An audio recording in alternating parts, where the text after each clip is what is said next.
اقرأ باسم ربك الذي خلق خلق الإنسان من علق اقرأ وربك الأكرم الذي علم بالقلم علم الإنسان ما لم يعلم۔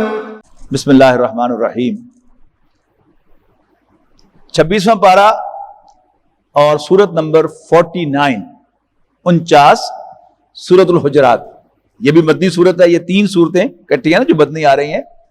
اس کے بعد پھر سورت قاف سے مکی صورتوں کا سلسلہ شروع ہو جائے گا۔ 2 ہم پڑھ آئے ہیں مدنی صورتیں، سورت محمد صلی اللہ علیہ وسلم اور سورت الفتح۔ اب یہ تیسری صورت ہے سورت الحجرات۔ اس کا موضوع جو ہے وہ اسلامی ریاست ہے۔ بسم اللہ الرحمن الرحیم۔ یا ایھا الذین آمنوا لا تقدموا بین یدی اللہ ورسولہ واتقوا اللہ۔ اے ایمان والو، اللہ اور اس کے رسول سے آگے نہ بڑھو، پیش قدمی نہ کرو۔ واتقوا اللہ، اور اللہ سے ڈرتے رہو۔ ان اللہ سمیع علیم، بے شک اللہ تعالیٰ سننے والا جاننے والا ہے۔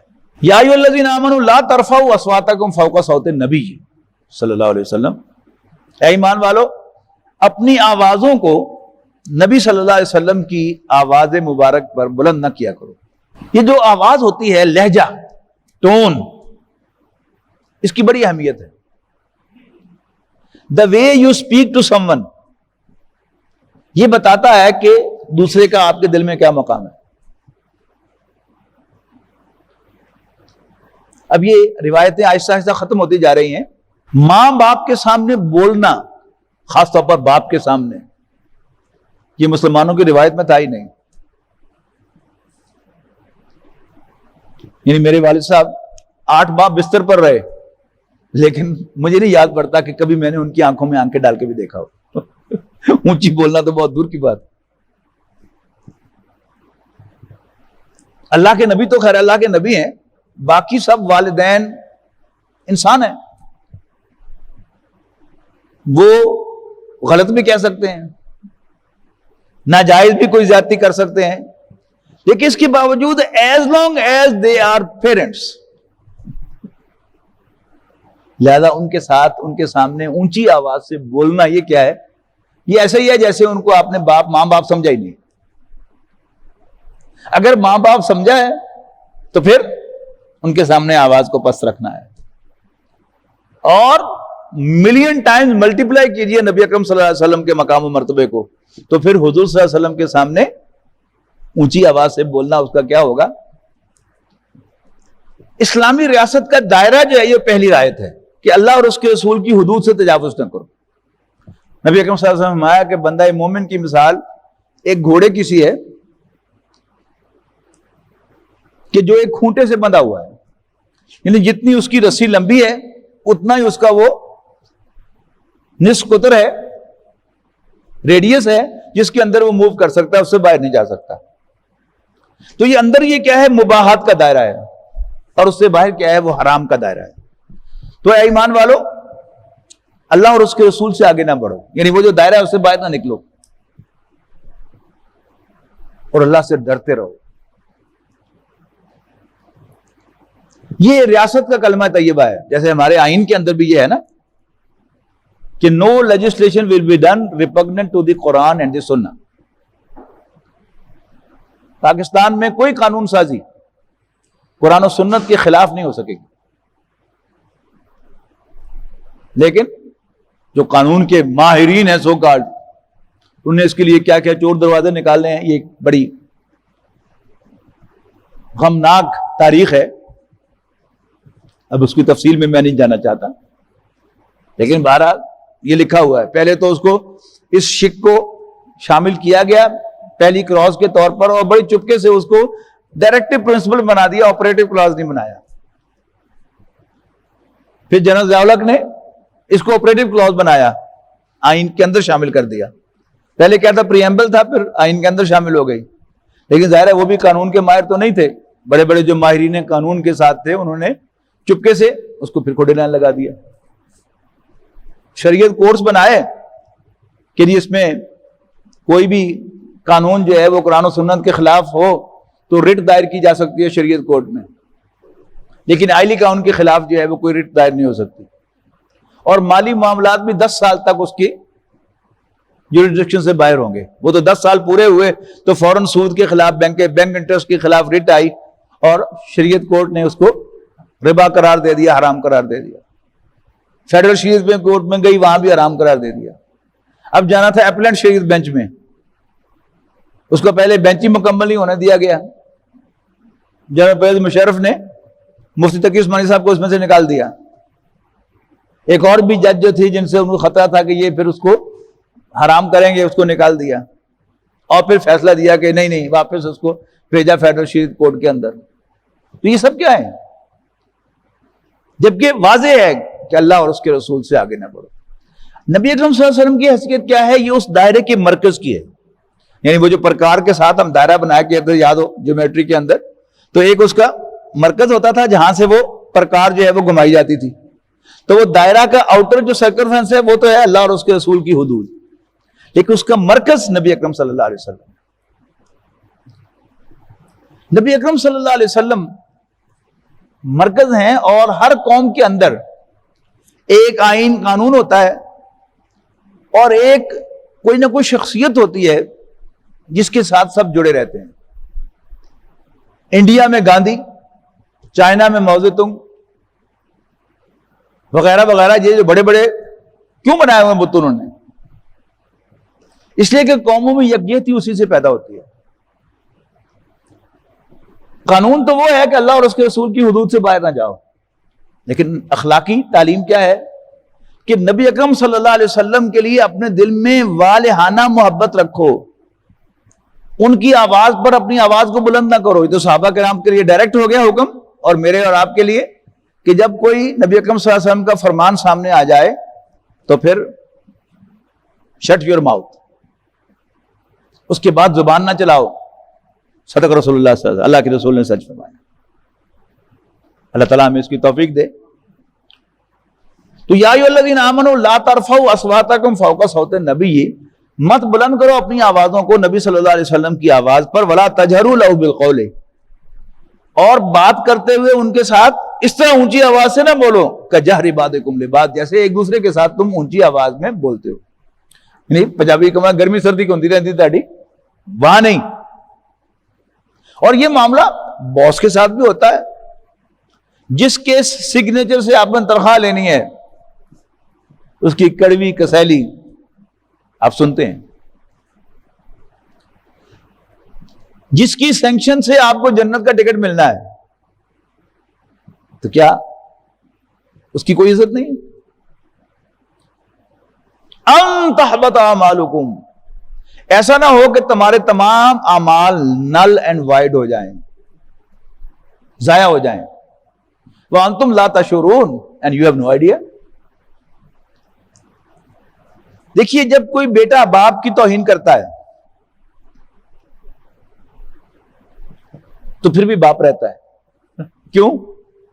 اس کا باپ اللہ نے بنایا تھا اس کو.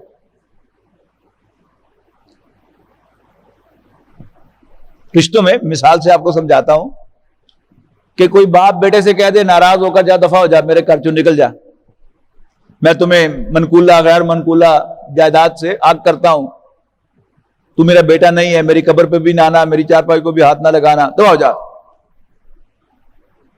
پھر بھی وہ اس کا بیٹا رہتا ہے. کیوں؟ کہ اس کا بیٹا اس کو اللہ نے بنایا تھا، اس نے خود نہیں بنایا تھا. اس کے مقابلے میں ایک اور رشتہ ہے، وہ کیا ہے؟ وہ میاں بیوی کا رشتہ ہے. یہ زبان سے بنتا ہے.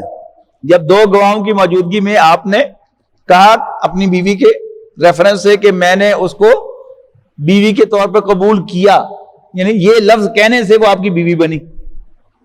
اور اگر کوئی اسی زبان کے ساتھ کہہ دے کہ میں نے اس کو طلاق دی تو پھر کیا ہوتا ہے؟ رشتہ ٹوٹ جاتا ہے. یعنی جو زبان سے بنا ہوا رشتہ ہے وہ زبان سے ٹوٹ جاتا ہے، لیکن اللہ کا بنایا ہوا رشتہ وہ زبان سے نہیں ٹوٹتا. ہم نے کلمہ پڑھا اشہد ان محمد رسول اللہ کہا تو ہم دائرہ اسلام میں داخل ہو گئے. لیکن اگر اسی زبان کے ساتھ ہم اس کلمے کی نفی کریں گے تو ول بی آؤٹ آف اسلام، ہم دائرہ اسلام سے باہر چلے جائیں گے۔ لیکن ہم اس کو شاید لائٹ سمجھیں گے، وانتم لا تشعرون، اور تمہیں شعور ہی نہ ہو اور تمہارا ایمان ضائع ہو جائے۔ اور ایمان کے بغیر کوئی عمل قابل قبول نہیں، جب ایمان ہی نہیں رہا تو عمل قابل قبول نہیں۔ تو ان تحبط اعمالکم، ایسا نہ ہو کہ تمہارے تمام اعمال حبط ہو جائیں، ضائع ہو جائیں، وانتم لا تشعرون، اور تمہیں خبر ہی نہ ہو۔ ان الذين يغضون اصواتهم عند رسول الله اولئک الذین امتحن اللہ قلوبهم للتقوى، یقیناً وہ لوگ کہ جو اپنی آوازوں کو نبی اکرم صلی اللہ علیہ وسلم کی آواز کے سامنے پست رکھتے ہیں، نیچے رکھتے ہیں، یہی تو وہ لوگ ہیں کہ جن کے دلوں کو اللہ تعالیٰ نے جانچ لیا ہے تقوی کے لیے۔ دے پری کوالیفائی فار تقوی۔ ہم آپس میں ایک دوسرے سے ڈرتے ہیں، اللہ سے نہیں ڈرتے۔ تنہائی میں ایسے بہت سے کام کر لیتے ہیں جو ہمیں پتا ہے کہ نہیں کرنے کے، اس کا مطلب ہم اللہ سے نہیں ڈرتے۔ میں آپ کے سامنے جھجکوں گا، آپ میرے سامنے جھجکیں گے، اس کا مطلب ہے کہ ہم ایک دوسرے سے ڈرتے ہیں۔ تو تقوی، خدا خوف، یہ بڑا مشکل کام ہے۔ یہ کیسے پیدا ہوگا؟ نبی صلی اللہ علیہ وسلم کے سامنے اپنی آوازوں کو پست کرنے سے، جہاں یہ معلوم ہو جائے کہ اللہ کے رسول کی یہ منشا ہے، چپ کر جائے وہاں، اللہ تعالیٰ دل کو بدل دے گا۔ لہم مغفرۃ واجر عظیم، ان کے لیے بخشش بھی ہے، یعنی سورۃ فتح میں بخشش کا ذکر آیا تھا نا کہ سب سے بڑا انعام کیا ہے کہ اللہ تعالیٰ کہہ دے جاؤ فارگیون، بخش دیا گیا تمہیں، غفرہ۔ تو لہم مغفرۃ، ان کے لیے بخشش بھی ہے، واجر عظیم، اور بڑا اجر بھی۔ ان الذین ینادونک من وراء الحجرات، بے شک وہ لوگ جو اے نبی آپ کے حجروں کے پیچھے سے آپ کو آوازیں دیتے ہیں۔ یہ بدوؤں کا، دیہاتیوں کا معاملہ تھا۔ یہ بھی کیا ہے، یہ سمجھ لیجئے کہ اربن کلچر اور رورل کلچر میں ایک بڑا فرق ہوتا ہے۔ اربن کلچر میں کچھ رکھ رکھاؤ ہوتا ہے، تسی کہہ کر بات کی جاتی ہے، آپ کہہ کر بات کی جاتی ہے۔ پھر آپ چلے جائیں لکھنؤ میں تو وہاں چھوٹے سے بچے کو بھی آپ کہہ کر بلایا جاتا ہے۔ لیکن جو ہم جاتے ہیں رورل کلچر کی طرف تو وہاں آواز میں، کہنے، بول چال میں کوئی زیادہ رکھ رکھاؤ نہیں ہوتا، لیکن دل میں عزت زیادہ ہوتی ہے۔ وہ باپ آواز دے گا، ممیا او با، آگے سے ایسے جواب دے گا۔ اب شہری آدمی کو بڑا عجیب لگتا ہے، آپ باپ کو بھی ایسے بلا رہا ہے۔ لیکن دوسری طرف کیا ہے کہ جہاں باپ یا چچا بیٹھا ہو، تایا بیٹھا ہو، تو وہاں بیٹا یا بھتیجا زبان نہیں کھولتا۔ جہاں کوئی بڑا بیٹھا ہو اس کے سرہانے کی طرف نہیں بیٹھتا بیٹا، بھتیجا اس کی پائنتی کی طرف بیٹھتا ہے۔ جہاں کوئی بڑا بیٹھا ہوا ہو تو وہ زمین پہ بیٹھ جائے گا اس کے سامنے، لیکن اس کو نہیں کہے گا کہ ذرا آپ تنگ ہو کے بیٹھے میری بھی جگہ بنا دیں۔ یہ کیا ہے؟ یہ فرق ہے۔ تو ان الذین ینادونک من وراء الحجرات اکثرهم لا یعقلون، جو لوگ آپ کو آپ کے گھروں کے پیچھے سے آوازیں دیتے ہیں، یا محمد اخرج علینا، ہمارے پاس نکل کے آؤ، بات کرنی ہے ضروری، انہیں کہا جا رہا ہے کہ نہیں، ایسے نہ کیا کرو۔ اکثرهم لا یعقلون، یہ اکثر ان کی اکثریت کم عقل ہے۔ ولو انہم صبروا، اگر وہ صبر کرتے حتی تخرج الیہم، یہاں تک کہ اے نبی آپ خود ہی چل کر نکل کر ان کے پاس آ جاتے، لکان خیر لہم، تو یہ ان کے لیے بہتر ہوتا۔ واللہ غفور الرحیم، اور اللہ تعالیٰ بخشنے والا مہربان ہے۔ یا ایھا الذین آمنوا ان جاءکم فاسق بنبأ، اے ایمان والو جب کوئی فاسق تمہارے پاس آئے کوئی اہم خبر لے کر، فتبینوا، تو اس کی تحقیق کیا کرو، چھانٹ پھٹک کیا کرو، ان تصیبوا قوما بجہالۃ، مبادہ تم کسی قوم پر بل پڑو لا علمی میں، فتصبحوا علی ما فعلتم نادمین، اور پھر تم اپنے کیے پر نادم ہو جاؤ، شرمندہ ہو جاؤ، ریگریٹ کرو۔ اب یہاں بھی نوٹ کیجئے گا، کوئی فاسق خبر لے کے آئے پھر تحقیق ضروری ہے، لیکن حضرت ابو بکر خبر لے کے آئے تو پھر تحقیق ضروری نہیں ہے، حضرت علی خبر لے کے آئے تو تحقیق ضروری نہیں ہے، حضرت عثمان خبر لے کے آئے، حضرت عمر خبر لے کے آئے، حضرت طلحہ خبر لے کے آئے، حضرت زبیر خبر لے کے آئے، سعید ابن زید خبر لے کے آئے تو پھر تحقیق ضروری نہیں ہے۔ ان تصیبوا قوما بجہالۃ فتصبحوا علی ما فعلتم نادمین، پھر تم اپنے کیے پر شرمندگی، ندامت ہو، ریگریٹ ہو۔ وَاعْلَمُوا أَنَّ فِيكُمْ رَسُولَ اللَّهِ، جان لو، یاد رکھو کہ تمہارے اندر اللہ کے رسول ہیں، not an ordinary man. لَوْ يُطِيعُكُمْ فِي كَثِيرٍ مِّنَ الْأَمْرِ لَعَنِتُّمْ، اگر اللہ کے رسول اکثر معاملات میں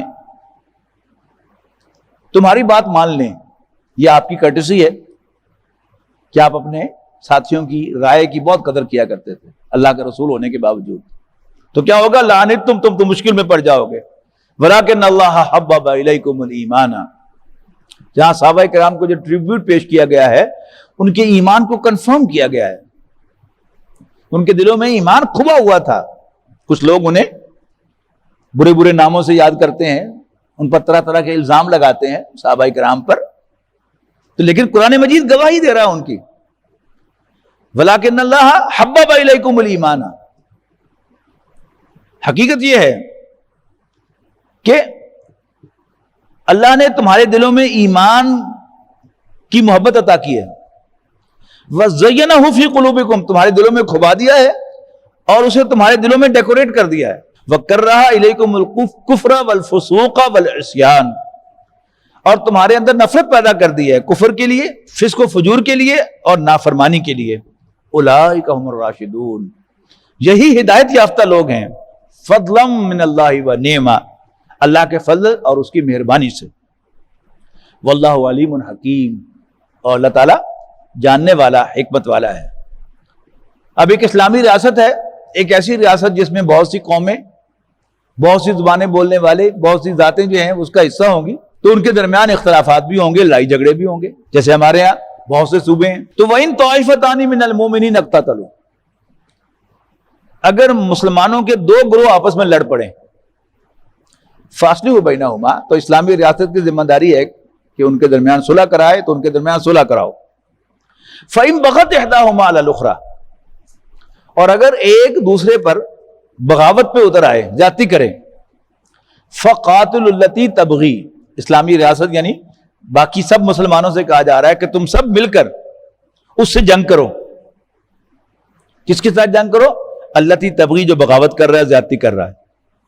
حَتَّى تَفِيءَ إِلَىٰ أَمْرِ اللَّهِ، یہاں تک کہ وہ لوٹ آئے اللہ کے حکم کی طرف، سرنڈر کرے. فَإِن فَاتَ، یہ بڑی اہم بات ہے، اور اگر وہ لوٹ آئے یعنی سرنڈر کر دے، تو پھر تمہیں کوئی حق حاصل نہیں ہے کہ اس پر کوئی زیادتی کرو. فَأَصْلِحُوا بَيْنَهُمَا بِالْعَدْلِ، پھر ان دونوں کے درمیان عدل کے ساتھ فیصلہ کرو.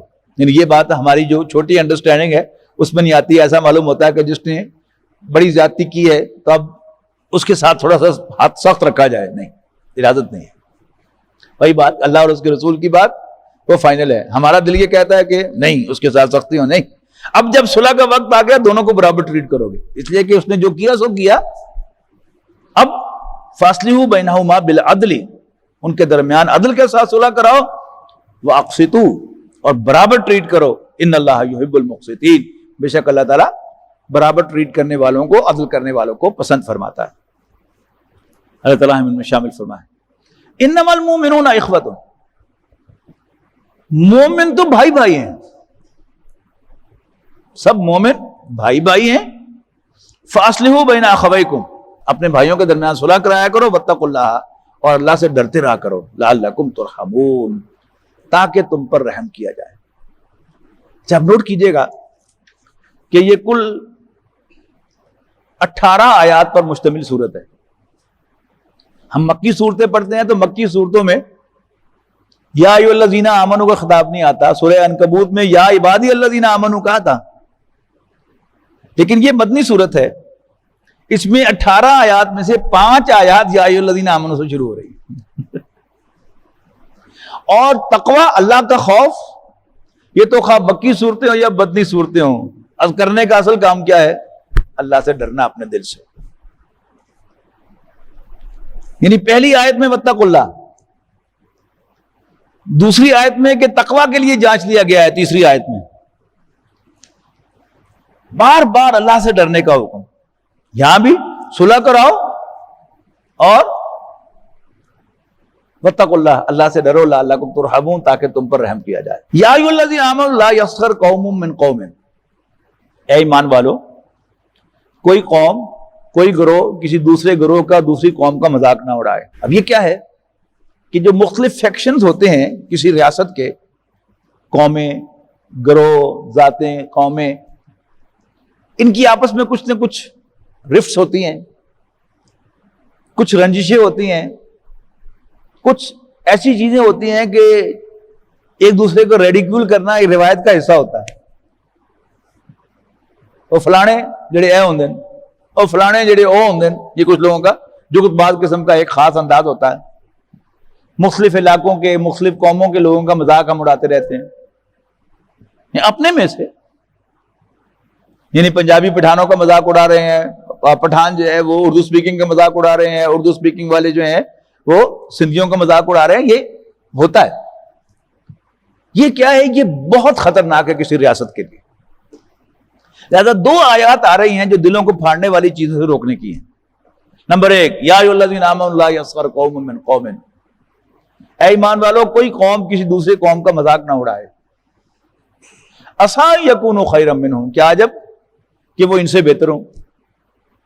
ولا نساء من نساء، اور کچھ عورتیں دوسری عورتوں کا مذاق نہ اڑائیں۔ عسیٰ ان یکن خیرا منہن، کیا عجب کہ وہ ان سے بہتر ہوں۔ ولا تلمزوا انفسکم، اور ایک دوسرے کو تانے نہ دیا کرو۔ ولا تنابزوا بالالقاب، اور برے ناموں سے نہ پکارا کرو ایک دوسرے کو۔ یہ بھی کیا ہے؟ ایک ہے نک نیم جو والدین بچے کو دیتے ہیں، موسٹلی بچہ اس کو مائنڈ نہیں کرتا۔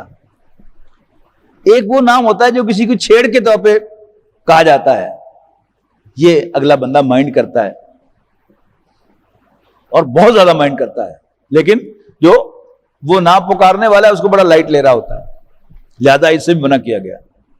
بئس الاسم الفسوق بعد الایمان، ایمان کے بعد تو برائی کا نام بھی برا ہے۔ ومن لم یتب فاولئک هم الظالمون، اور جو توبہ نہ کریں، باز نہ آئیں، تو ایسے ہی لوگ تو ظالم ہیں۔ یا ایھا الذین آمنوا اجتنبوا کثیرا من الظن، یعنی پہلی آیت میں جو 3 آئے ہیں یہ منہ پہ کرنے کے ہیں، مذاق اڑانا، برے نام سے پکارنا اور تانے دینا۔ اب جو 3 آئیں گے اس آیت میں، آیت نمبر 12 میں، یہ پیٹھ پیچھے کرنے کے ہیں۔ یا ایھا الذین آمنوا اجتنبوا کثیرا من الظن، اے ایمان والو گمان قائم کرنے سے بچا کرو۔ ایک رائے قائم کر لینا، کیوں؟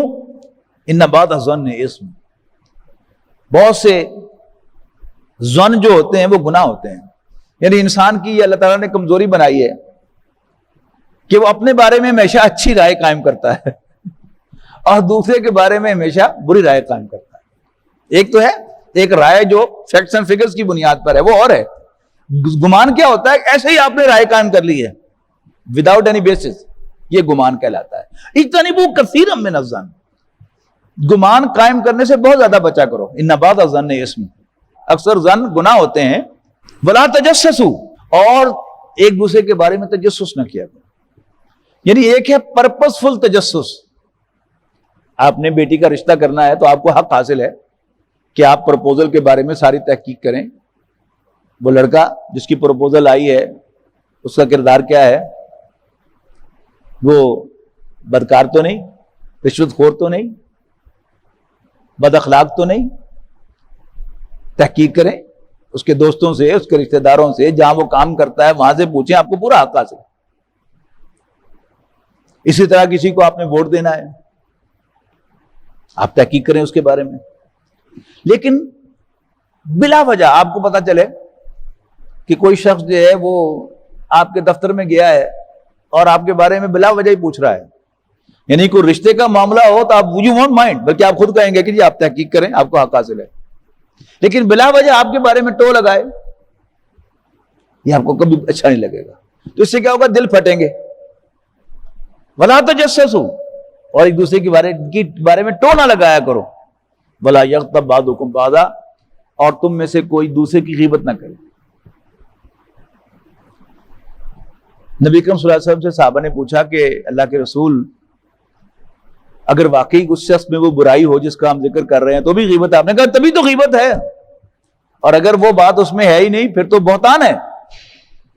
جھوٹا الزام ہے، اس سے بڑا گناہ ہے۔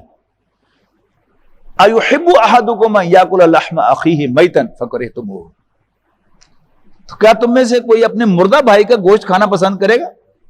مردہ بھائی سے مراد کیا ہے کہ ایک زندہ شخص ہے، آپ یعنی چلتے ہوئے بھی اس کو کونی ماریں گے تو اس کو درد ہوگی تو وہ فوراً ریئیکٹ کرے گا، لیکن اگر مردہ ہے تو آپ اس کی ٹانگ مروڑ دیں، بازو مروڑ دیں، آنکھ نکال دیں، ہی وانٹ ریئیکٹ، دفاع نہیں کر سکتا اپنا۔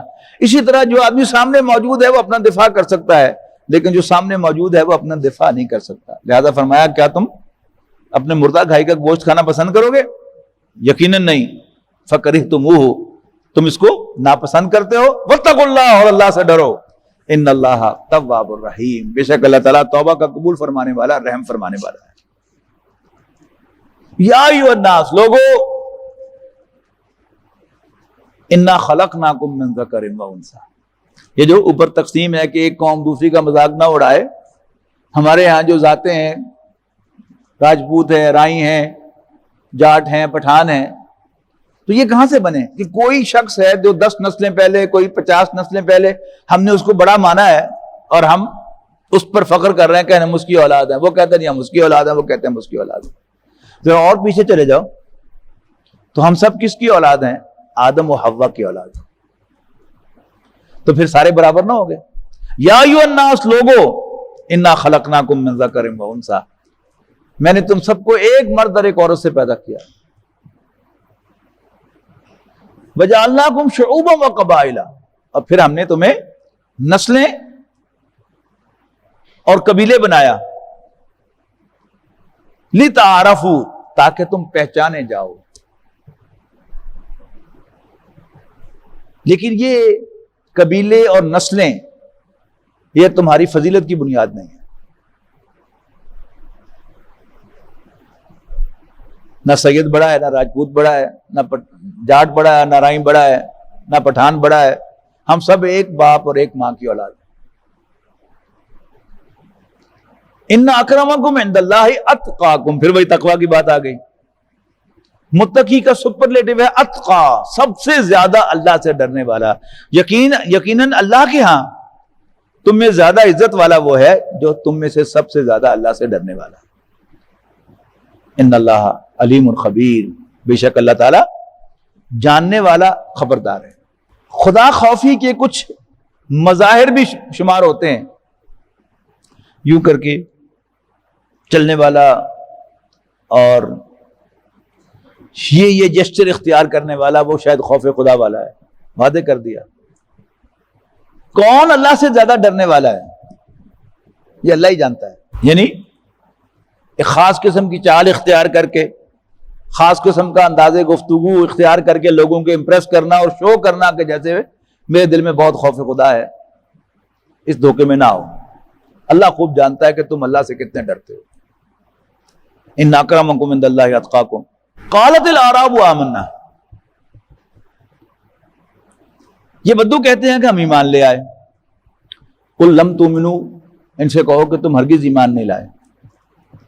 ولیکن قولوا اسلمنا، بلکہ یوں کہو کہ ہم اسلام لے آئے ہیں، مسلمان ہو گئے۔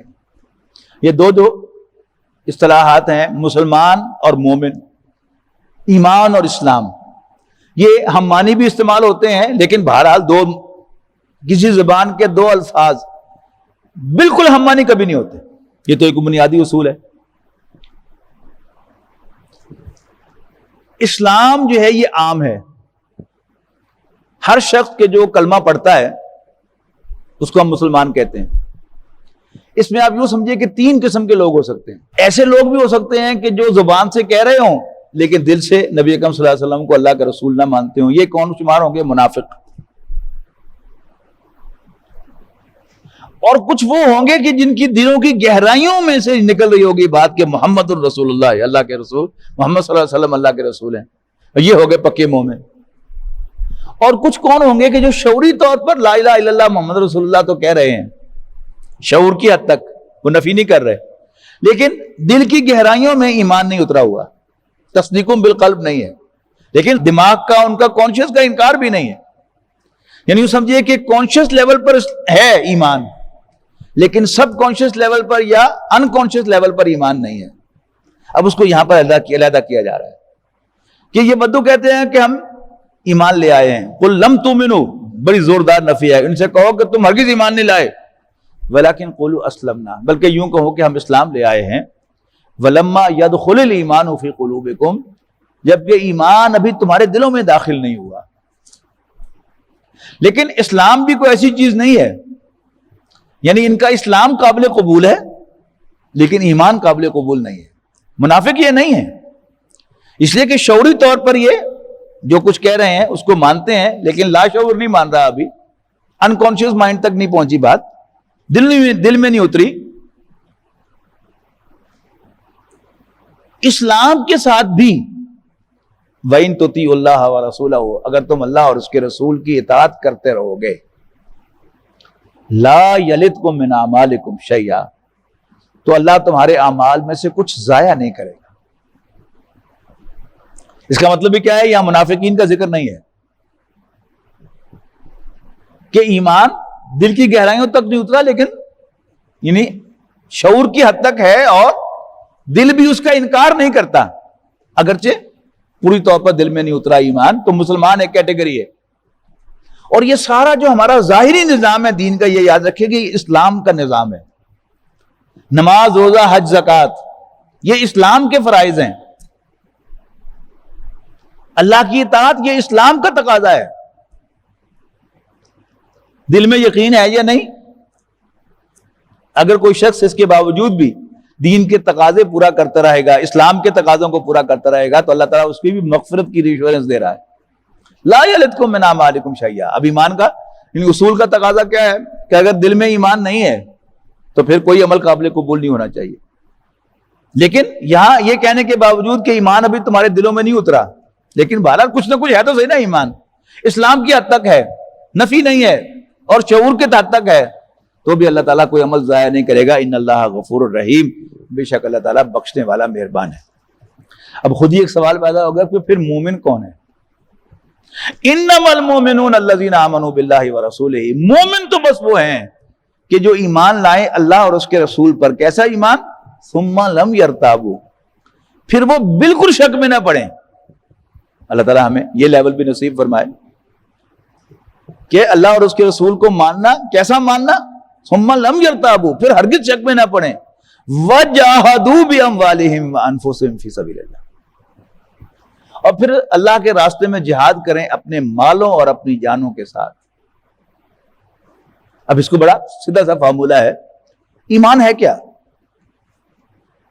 نمبر ایک، حضرت محمد صلی اللہ علیہ وسلم واقعی اللہ کے بھیجے ہوئے رسول ہیں.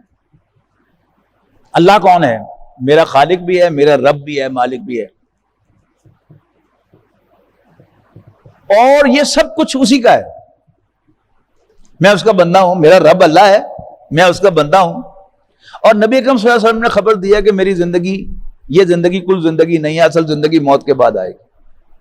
اور اگر میں نے اپنا سب کچھ اللہ کے لیے قربان کر دیا، جان بھی قربان کر دی، تو میں سیدھا جنت میں ابدی زندگی میں چلا جاؤں گا. اب جتنا یہ یقین انسان کا بڑھتا چلا جائے گا، ایمان دل میں اترتا چلا جائے گا، تو پھر اپنے مال اور اپنی جان کو بچا کے رکھنا ممکن نہیں ہوگا. تو جتنا ایمان گہرا جائے گا اور اتنا ہی زوردار اندر سے جہاد ابھرے گا اور انسان اپنا سب کچھ اللہ کے راستے میں قربان کرنے کے لیے تیار ہو جائے گا. انما المؤمنون الذین آمنوا باللہ ورسولہ ثم لم یرتابوا وجاہدوا باموالہم وانفسہم فی سبیل اللہ، اور وہ جہاد کریں گے اللہ کے راستے میں اپنے مالوں سے اور اپنی جانوں سے. اولئک ھم الصادقون، یہی ہیں جو اپنے دعوی ایمان میں 100% سچے ہیں. دعوی ایمان تو میں آپ ہم سب کر ہی رہے ہیں. اللہ تعالیٰ ہمیں نفاق سے بچائے. کم سے کم کیا ہے؟ اسلام. اس کا تقاضا کیا ہے؟ اللہ اور اس کے رسول کی اطاعت کرتے رہو. تو فرائض پورے ہو جائیں گے تو بھی مغفرت کی ری ایشورنس ہے. لیکن اگر تم سیدھے ہی جنت میں جانا چاہتے ہو بغیر حساب کتاب کے، تو اس کا تقاضا کیا ہے؟ ایمان اتنا گہرا ہو جائے کہ پھر انسان اپنی جان مال کی پرواہ نہ کرے اور اللہ کے دین کو اونچا کرنے کے لیے، اللہ کو دین کے سر بلند کرنے کے لیے اپنا سب کچھ لگا دے. تو جہاد جو ہے یہ اسلام کا تقاضا نہیں، یہ ایمان کا تقاضا ہے. جتنا ایمان گہرا ہوگا، یہ فتوے شفتے سے بات نہیں چلے گی، اتنا ہی انسان جو ہے وہ جہاد کے لیے اٹھے گا، پھر گھر میں نہیں بیٹھ سکتا. اولئک هم الصادقون، یہی دعویٰ ایمان میں سچے ہیں. قل اتعلمون اللہ بدینکم، اے نبی کہو کیا تم اللہ کو اپنا دین جتلاتے ہو؟ واللہ یعلم ما فی السماوات و ما فی الارض، حالانکہ اللہ تعالیٰ جانتا ہے وہ سب کچھ جو آسمانوں میں ہے اور زمین میں ہے. واللہ بکل شیء علیم، اللہ تعالیٰ ہر چیز کا علم رکھنے والا ہے. یمنون علیک ان اسلموا، وہی جو اعراب تھے جو جتلا رہے تھے ایمان، یمنون علیک ان اسلموا، اے نبی یہ آپ پر اپنے اسلام کا احسان جتلاتے ہیں. قل لا تمنوا علی اسلامکم، اے نبی ان سے کہو کہ مجھ پر اپنے اسلام کا احسان نہ جتلاؤ. یہ دیکھیں ایمان اسلام ساتھ ساتھ آ رہی ہیں دونوں. بل اللہ یمن علیکم ان ہداکم للایمان، بلکہ اللہ کا تم پر فضل ہے، اللہ کا تم پر احسان ہے کہ اس نے تمہیں ایمان کا راستہ بتایا ہے. یعنی اگر کوئی شخص اسلام پر کاربند ہوتا ہے، اللہ تعالیٰ کے احکام کی پیروی کرتا ہے، نماز روزہ حج زکوٰۃ کا اہتمام کرتا ہے اور دین کے سارے احکام کو مانتا ہے، تو اللہ تعالیٰ گریجولی اس کے دل میں ایمان بھی پیدا کرے گا، پھر بڑھائے گا اور بڑھائے گا اور بڑھائے گا اور بڑھائے گا. مثال کی رمضان کا مہینہ ہے کہ ذرا ہم اہتمام کے ساتھ اللہ تعالیٰ کے احکام کو پورا کرنے کی کوشش کرتے ہیں تو ہم اپنے دل کو ٹٹول کے دیکھیں تو معلوم ہوتا ہے کہ ایمان یہاں سے یہاں پہنچ گیا ہے. اور پھر جب سستی کرنا شروع کر دیتا ہے پھر وہ ڈراپ ہونا شروع ہو جاتا ہے. شرط کیا ہے؟ ان کنتم صادقین، اگر تم اپنے اسلام میں سچے ہو تو اللہ تعالیٰ تمہیں ایمان کی طرف بھی رہنمائی کرے گا.